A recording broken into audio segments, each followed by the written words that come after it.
Hello বন্ধুরা, রোজের মধ্যে দুপুরে ব্লগে রান্না নিয়ে চলে এলাম। দেখো এখানটায় দেখো আজকে কি বানিয়েছি। দেখো চিকেনের লেগ পিস আর বাজু দিয়ে একটু বড় বড় করে আলু কেটে মোটা পুঁই শাকের ডাঁটা দিয়ে একদম দেখো মাখা মাখা করেছি। ফোড়নে গোটা গরম মশলা, আদা রসুন পেঁয়াজ টমেটো একটু দই দিয়েছি, দিয়ে মোটা পুঁই শাকের ডাঁটা আর আলু আগে ভেজে নিয়েছি বন্ধুরা।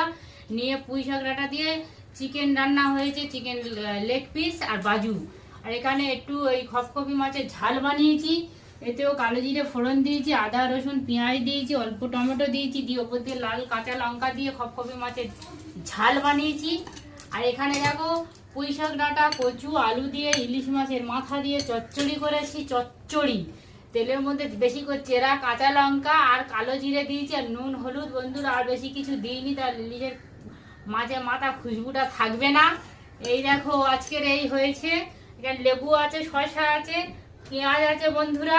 তো দুপুরের ব্লগটা এখানে শেষ করছি। কে মোটা পুঁই শাক দিয়ে চিকেন খেতে ভালোবাসো কমেন্ট করো, পাঠিয়ে দেবো।